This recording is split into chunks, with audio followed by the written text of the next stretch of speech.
வணக்கம். இன்றைக்கு நம்ம ஸ்ட்ரீம்லெட்ல தீமை எப்படி கஸ்டமைஸ் பண்ணலாம் அப்படிங்கிறத பத்தி பார்ப்போம். அதுக்கு நாம config.toml அப்படிங்கிற ஃபைலை .streamlit அப்படிங்கிற ஒரு ஃபோல்டருக்குள்ள நம்ம கிரியேட் பண்ணுவோம். முதலாவதா .streamlit அப்படிங்கிற ஃபோல்டரை கிரியேட் பண்ணுவோம். ஸோ mkdir.streamlit ஒரு ஃபோல்டர் கிரியேட் ஆயிடுச்சு. நீங்கள் ஃபோல்டர் இங்கே வச்சு கிரியேட் பண்ணலாம், அல்லது நீங்கள் இங்கேயே ஆட் அ ஃபோல்டர்னு சொல்லி கூட நீங்கள் கிரியேட் பண்ணிக்கலாம். இப்போ இந்த ஃபோல்டருக்குள்ளே நான் ஒரு ஃபைல் கிரியேட் பண்ணணும். ஸோ நான் இங்கே ஃபைலை கிரியேட் பண்ணுறேன். இதில் ஃபைல் ஆட் செலக்ட் பண்ணிக்கோங்க. config.toml அப்படிங்கிறத இந்த ஃபைலோட நேம். இதில் நான் ஏற்கனவே டைப் பண்ணி வச்சுருந்ததை பேஸ்ட் பண்ணுறேன்.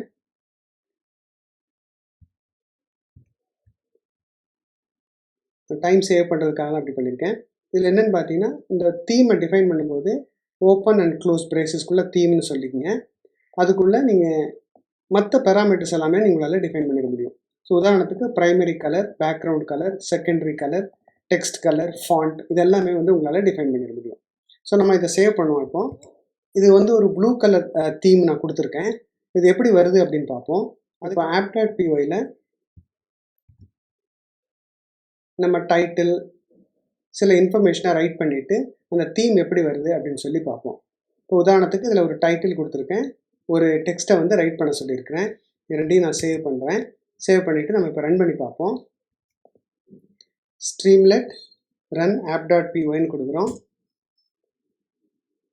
இப்போ நமக்கு Streamlit ரன் ஆகிடுச்சு.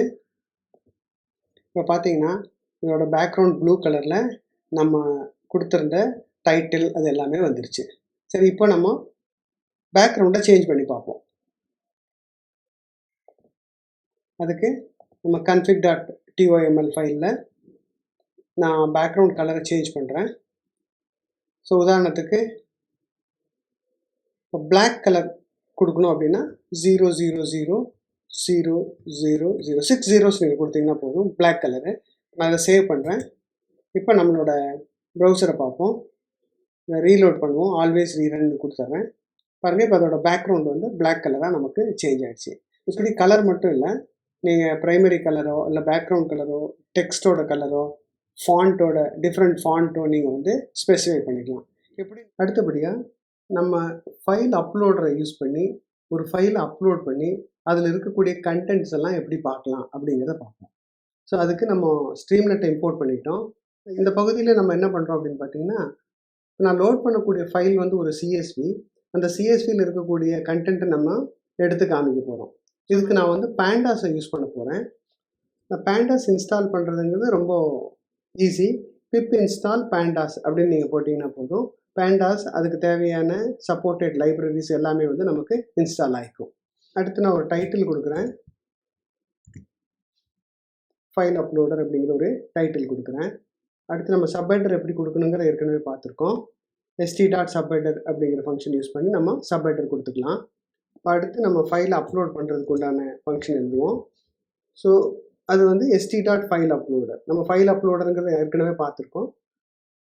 அந்த ஃபைல் அப்லோடர் அதில் கொடுக்கக்கூடிய டிஃபால்ட் மெசேஜ் நமக்கு காமிக்கிறதுக்கு சூஸ் அ ஃபைல் அப்படின்னு சொல்கிறோம். ஸோ அப்போ நம்ம அந்த ஃபைல் அப்லோடரில் எந்த ஃபைலை சூஸ் பண்ணுறோமோ அது அப்லோட் ஃபைலுங்கிற இந்த வேரியபிளில் நமக்கு அந்த வேல்யூ இருக்கும். ஸோ இப்போது நம்ம if upload file is not none அப்படின்னா ஒரு சில காரியங்களை பண்ண போகிறோம். இல்லை அப்படின்னா எல்ஸ் ப்ளீஸ் அப்லோட்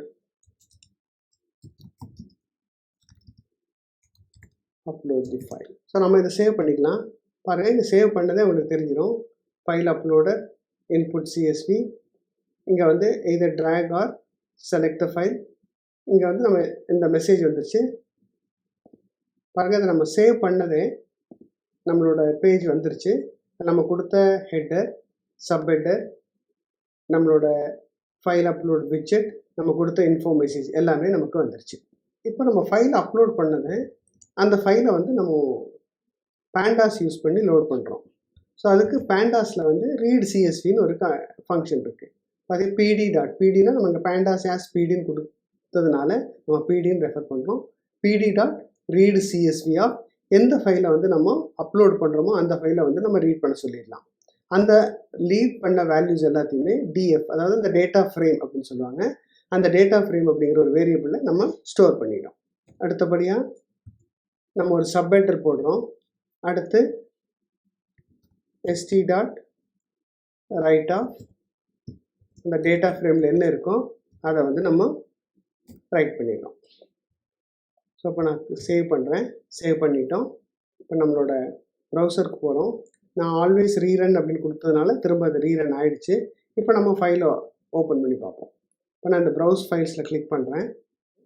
எங்கிட்ட இருக்கக்கூடிய ஏதோ ஒரு சிஎஸ்வி ஃபைலை வந்து நான் இப்போ ஓப்பன் பண்ண போகிறேன். ஸோ இது ஒரு சிஎஸ்வி ஃபைல் இருக்குது. ஸோ இதை ஓப்பன் கொடுக்குறேன். இப்போ இந்த சிஎஸ்வி ஃபைல் வந்து ஓப்பன் ஆகி இந்த டேட்டா ஃப்ரேமில் அந்த வேல்யூஸ் எல்லாமே நம்மளால் பார்க்க முடியும். ஸோ இந்த சிஎஸ்வி ஃபைல் எப்படி இருக்குன்னா, it's a comma separated file அப்படின்னு சொல்லுவோம். ஸோ அதுக்கு நீங்கள் ஃபைலில் போய் ஓப்பன் கொடுத்துட்டு, நான் இப்போ டவுன்லோட்ஸில் அந்த ஃபைல் வச்சுருந்தேன். அந்த ஃபைலை உங்களுக்கு காமிச்சு தரேன். இதை ஓப்பன் பண்ணிங்கன்னா இந்த ஃபைல் பாருங்கள், கமா செப்பரேட்டடாக இருக்கும். அது ஒரு course ID, lecture number, source language, இந்த மாதிரி டேட்டாலாம் இருக்குது. அந்த ஒவ்வொன்றுமே வந்து வேல்யூஸ் எல்லாமே கமா செப்பரேட்டடாக இருக்கும். அதனால தான் அது சிஎஸ்வின்னு சொல்கிறோம். ஸோ இந்த ஃபைல் முழுவதுமாகவே நமக்கு வந்து லோட் ஆகிக்கும். ஸோ இப்போ நீங்கள் இதில் பார்த்தீங்கன்னா உங்களுக்கு இதில் எல்லாமே லோட் ஆகிருக்கும். எல்லா வேல்யூமே இங்கே லோட் ஆகிருக்கும்.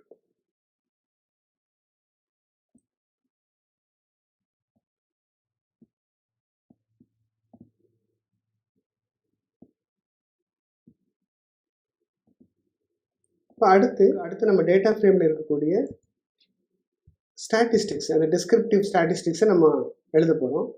அதுக்கு ஒரு சப்ஹெடர் கொடுத்துட்டேன். st.data ஃப்ரேமில் டிஸ்கிரைப்னு ஒரு ஃபங்க்ஷன் இருக்குது. Describe all. ஸோ நான் சேவ் பண்ணுறேன். இப்போ பாருங்கள், நம்மளோட அவுட்புட்டில் டிஸ்கிரிப்டிவ் ஸ்டாட்டிஸ்டிக்ஸ் நம்ம கொடுத்தது இங்கே வந்திருக்கு.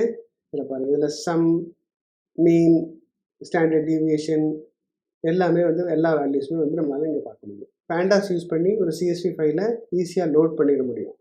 ஸோ அதில் இன்னும் பல விஷயங்களை வந்து நம்ம வரக்கூடிய வகுப்புகளில் பார்ப்போம்.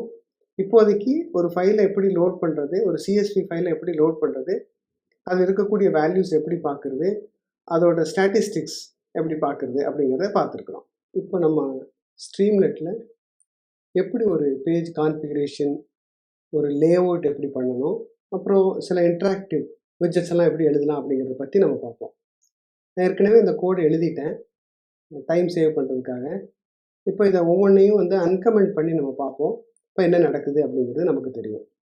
இப்போ நம்ம முதல்ல பார்த்தீங்கன்னா பேஜோட கன்ஃபிகரேஷன், இதில் பார்த்தீங்கன்னா லேஅவுட் வைட் அப்படின்னு சொல்லியிருக்கேன். ஸோ இதை நம்ம பார்ப்போம். இதை இப்போதைக்கு நான் அன்கமெண்ட் பண்ணிக்கிறேன்.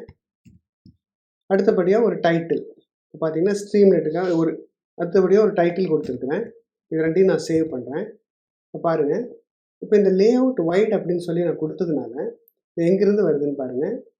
லெஃப்ட் சைடு வந்து நல்லா உங்களுக்கு வந்து ஸ்பேஸ் கம்மியாக இருக்குது. இப்போ இந்த லேஅவுட் நான் எந்த லேஅவுட்டுமே நான் கொடுக்கல அப்படின்னு வச்சுக்கோங்க. இப்போ நான் இதை சேவ் பண்ணுறேன். இப்போ பாருங்கள் உங்களுக்கு எவ்வளோ ஸ்பேஸ் இருக்குது அப்படின்னு பாருங்கள். இப்போ நீங்கள் வைடுன்னு கொடுக்கும்போது அந்த கண்டென்ட் எல்லாமே வந்து வைடு மோடில் காமிக்கும்.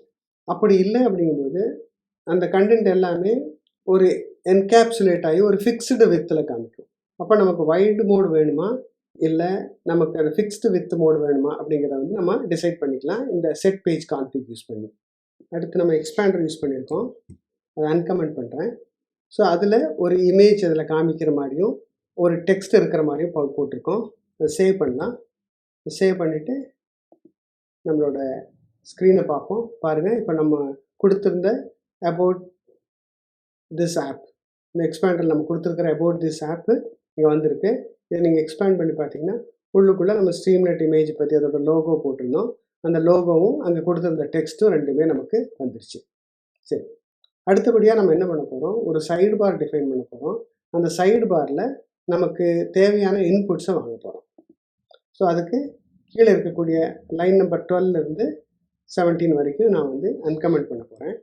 இதில் நம்ம என்ன பண்ணுறோம் அப்படின்னு பார்த்தீங்கன்னா, சைட் பாரில் வந்து நம்ம இன்புட் அப்படிங்கிற ஒரு ஹெட்டர் கொடுத்துட்டு அந்த யூசர்கிட்ட இருந்து நேமும் அவர் செலக்ட் பண்ணுறதுக்கு ஒரு ஈமோஜியும் அதை வந்து ஒரு லிஸ்ட்டில் கொடுத்துருக்குறோம் நம்ம செலக்ட் பாக்ஸ் யூஸ் பண்ணி. அப்புறம் ஒரு ஃபுட் செலெக்ஷனுக்காக இன்னொரு செலக்ட் பாக்ஸ் கொடுத்துருக்கோம். அதில் என்னென்ன வெரைட்டி ஆஃப் ஃபுட்ஸ் நம்ம அவைலபிள் அப்படிங்கிறத நம்ம சொல்லியிருக்கிறோம். ஸோ அப்போ நான் இதை வந்து சேவ் பண்ணுறேன். பாருங்கள், இப்போ லெஃப்ட் சைடில் நமக்கு சைடு பார் வந்துருச்சு.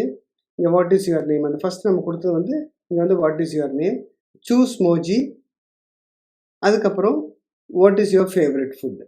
ஸோ இப்போ இது மூணுமே நம்ம இங்கே செலக்ட் பண்ணிக்கலாம். இப்போ வாட் இஸ் யுவர் நேம் பேர் கொடுக்குறேன். இதில் வந்து நம்ம என்ன மோஜி வேணுமோ நம்ம செலக்ட் பண்ணிக்கலாம். அப்புறம் what is your favourite food நீங்கள் சூஸ் பண்ணிக்கலாம். இட்லி அப்படின்னா இட்லின்னு சூஸ் பண்ணிக்கலாம். இங்கே இருக்கிற இமோஜி எல்லாமே நீங்கள் நேரடியாகவே அதை பேஸ்ட் பண்ணிக்கலாம். இதை பற்றி மேலும் விவரம் வேணும்னா நீங்கள் கூகுளில் போயிட்டு ஸ்ட்ரீம்லெட் மோஜி அப்படின்னு நீங்கள் சொன்னீங்கனாலே போதும். அதில் அந்த ஷார்ட்கட் கோட்ஸ் அது எல்லாமே வந்து கிடைக்கும். நீங்கள் ஒன்றா ஷார்ட்கட் கோடை யூஸ் பண்ணிக்கலாம். இல்லை அப்படின்னா நீங்கள் அதை டைரெக்டாகவே அதை காப்பி பண்ணி அப்படியே பேஸ்ட் பண்ணி கூட போட்டுக்கலாம். சரி, இப்போ நம்ம யூசர்கிட்டேருந்து இன்புட் வாங்கிட்டோம். இப்போ அந்த இன்புட்டை பிரிண்ட் பண்ண போகிறோம். அதுக்கு நான் என்ன பண்ணுறேன், ஒரு ஹெட்டர் அவுட்புட் அப்படிங்கிற ஒரு ஹெட்டர் போடுறேன். அதில் 3 காலம் டிஃபைன் பண்ணுறேன். நம்ம காலம் டிஃபைன் பண்ணுறதெல்லாம் ஏற்கனவே பார்த்துருக்கோம். ஸோ நமக்கு காலம் 1, காலம் 2, காலம் 3. அதுக்கு நம்ம என்ன சொல்கிறோம், st.columns of 3 அப்படின்னு சொன்னால் 3 காலம் டிஃபைன் ஆகி அந்த 3 காலமும் இந்த 3 வேரியபிளில் நமக்கு கிடச்சிடும். இப்போ முதல் காலத்தில் வந்து யூசர் என்ன நேம் என்ட்ரு பண்ணாரோ அந்த நேமை வந்து நம்ம பிரிண்ட் பண்ண போகிறோம். காலம் 1 மட்டும் நான் இப்போது அன்கமெண்ட் பண்ணுறேன். இந்த காலத்தில் வந்து நேம் இருந்ததுன்னா நம்ம வந்து அந்த நேம் எழுதுகிறோம். இல்லைன்னா ப்ளீஸ் என்டர் யுவர் நேம் அப்படின்னு சொல்லி நம்ம சொல்கிறோம்.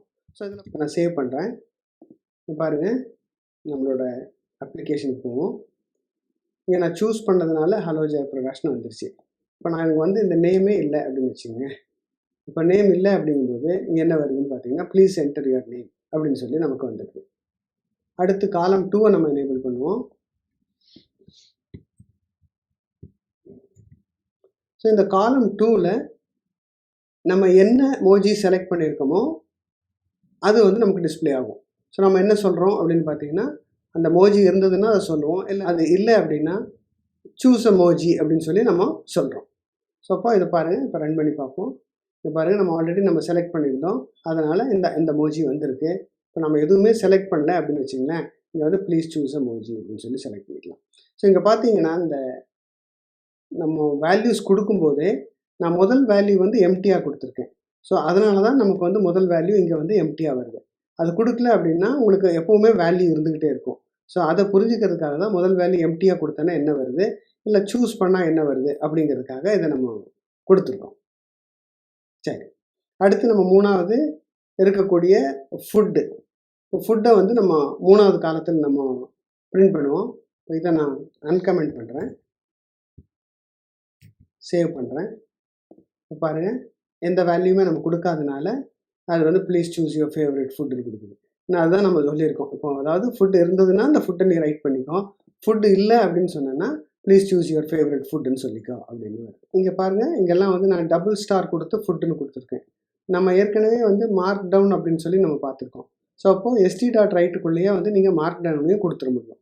ஸோ இப்போ நம்ம இதை சேவ் பண்ணிட்டோம். இப்போ பாருங்கள், நம்ம இங்கே போகும்போது இப்போ எந்த வேல்யூமே இல்லை. இப்போ நான் இன்னொரு நேம் கொடுக்குறேன், Santhosh. Select a emoji. So நம்ம ஒரு மோஜியை செலக்ட் பண்ணுறோம். இப்போ ஒரு ஃபுட்டை செலக்ட் பண்ணுறோம், சப்பாத்தின்னு. அப்போது பாருங்கள், இப்போ மொத்தமாக வந்து hello Santhosh, your favourite food, chapati is your favourite food. So this is your favourite emoji. இப்போ இதில் நமக்கு லெஃப்ட் சைடில் நம்ம இன்புட்ஸ் வாங்குகிறோம், சைட் பாரில் ரைட் சைடில் நம்ம வாங்கின இன்புட்ஸ் எல்லாத்தையும் நம்ம பிரிண்ட் பண்ணுறோம். ஸோ எப்படி ஒரு இன்ட்ராக்ஷன் இருக்குது அப்படிங்கிறத ஒரு சின்ன ஒரு உதாரணத்தின் மூலமாக நம்ம பார்த்துருக்கோம். அடுத்தபடியாக நம்ம ஒரு ப்ராக்ரஸ் பார், அதோட ஐட்ரேஷனை வந்து கிராஃபிக்கலி எப்படி பார்க்குறது அப்படிங்கிறத பார்ப்போம். ஸோ நான் ஏற்கனவே அந்த கோட் எழுதியிருக்கேன் டைம் சேவ் பண்ணுறதுக்காக. இப்போ நம்ம ஒவ்வொரு லைனாக அன்கமெண்ட் பண்ணிவிட்டு பார்ப்போம். ஸோ முதல்ல நம்ம ஸ்ட்ரீம்லெட்டை இம்போர்ட் பண்ணியிருக்கோம். இப்போ எனக்கு வந்து ஒரு ஸ்லீப் தேவைப்படுது. ஏன்னா அந்த ஸ்லோவாக அந்த ப்ரோக்ரஸ் எப்படி நடக்குது அப்படிங்கிறத பார்க்குறதுக்காக நான் டைம் யூஸ் பண்ணுறதுனால இந்த டைமை வந்து நான் இம்போர்ட் பண்ணியிருக்கேன். அடுத்தபடியாக நம்ம ஒரு டைட்டில் கொடுத்துருக்கோம். இதில் பார்த்தீங்கன்னா ப்ரோக்ரஸ் st.progress அப்படிங்கிறது தான் வந்து அந்த ஃபங்க்ஷன், ஸ்ட்ரீம்லெட்டில் இருக்கக்கூடிய ப்ராக்ரஸ் அப்படிங்கிற ஃபங்க்ஷன் யூஸ் பண்ணி தான் பண்ண போகிறோம். அடுத்து இதுக்கு ஒரு எக்ஸ்பேண்டர் போட்டிருக்கேன். அந்த எக்ஸ்பேண்டரில் வந்து நம்ம இந்த ப்ராக்ரஸ் பாரில் பற்றின டீட்டெயில்ஸை நம்ம சொல்கிறோம். அதாவது எக்ஸ்பேண்டர் அபவுட் திஸ் ஆப்பில் வந்து Now you can display the progress bar for your calculation அப்படின்னு சொல்கிறோம். அதை நான் சேவ் பண்ணி காமிக்கிறேன். சேவ் பண்ணியாச்சு. பார்த்தீங்கன்னா நம்ம அவுட்புட்டில் பார்த்தீங்கன்னா பாருங்கள் st.progress about the app. இதை நீங்கள் கிளிக் பண்ணிங்கன்னா உங்களுக்கு எக்ஸ்பேண்ட் ஆகி காமிக்கும். அதுதான் இந்த எக்ஸ்பேண்டர். நம்ம அடுத்து வந்து ஒரு ப்ரோக்ரஸ் பார் டிஃபைன் பண்ணோம்னா அதுக்கு ப்ரோக்ரஸ் அப்படிங்கிறது தான் அந்த கமாண்ட். ஸோ நான் என்ன பண்ணுறேன், ஒரு பார் டிஃபைன் பண்ணுறேன். அதுக்கு இனிஷியல் வேல்யூ வந்து நான் 0 அப்படின்னு சொல்லிடுறேன். அப்புறம் அந்த வேல்யூ வந்து இன்க்ரிமெண்ட் பண்ணுறத வந்து ஒரு ஃபார் லூப்பில் போட்டுடுறேன். அந்த ஃபார் லூப்பில் போட்டுட்டு அந்த ஒவ்வொரு வேல்யூ இன்க்ரிமெண்ட் ஆகும்போது அதுக்கு ஒரு சின்ன ஸ்லீப் டைம் ஒன்று கொடுத்துட்றேன். அப்போது அந்த ஸ்லோவாக அந்த ப்ராக்ரஸ் பார் வந்து மூவ் ஆகிறத நம்மளால் பார்க்க முடியும். ஸோ அதுக்கு அந்த ஃபார் லூப் சொல்லியிருக்கேன். ஸோ இதில் வந்து பர்சன்டேஜ் கம்ப்ளீட் அப்படிங்கிறது 0லேருந்து 100 வரைக்கும் ரேஞ்ச் ஆஃப் 100ன்னு சொல்லும்போது 0 to 100 போகும். அந்த ஒவ்வொரு தடவை போகும்போதும் 0.5 செகண்ட்ஸ் வந்து நான் ஸ்லீப் பண்ணுறேன். அப்புறம் இந்த ப்ரோக்ரஸ் பாருக்கு அந்த பர்சன்டேஜ் கம்ப்ளீட் எவ்வளோ பர்சன்டேஜ் கம்ப்ளீட் ஆகிருக்கோ அந்த வேல்யூ அதோட +1 வந்து நான் ஆட் பண்ணி விடுறேன். ஸோ இப்போ பாருங்கள், இப்போ நான் அதை சேவ் பண்ணுறேன். நீங்கள் பார்த்தீங்கன்னா உங்களுக்கு ப்ரோக்ரஸ் பார் வந்து அப்படி ப்ரோக்ரஸ் ஆகிறது உங்களுக்கு அப்படி தெரியும்.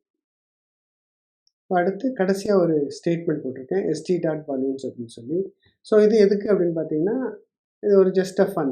ஸோ இது வந்து எல்லா ப்ரோக்ரஸ் பார் முடிஞ்சதுக்கப்புறம் பலூன் பறக்கிற மாதிரி இருக்கும். ஸோ அதுக்கு ஸ்ட்ரீம்லிட்லேயே இந்த மாதிரியான சில ஃபங்க்ஷன்ஸ் எல்லாம் கொடுத்துருக்காங்க. அதை நம்ம யூஸ் பண்ணிக்கலாம். ஸோ இப்போ இதை நான் அன்கமெண்ட் பண்ணுறேன். அன்கமெண்ட் பண்ணிவிட்டு நான் சேவ் பண்ணுறேன். பாருங்கள், இப்போ நான் இதை ரீலோட் பண்ணுறேன். ஆல்வேஸ் ரீரன் கொடுக்குறேன்.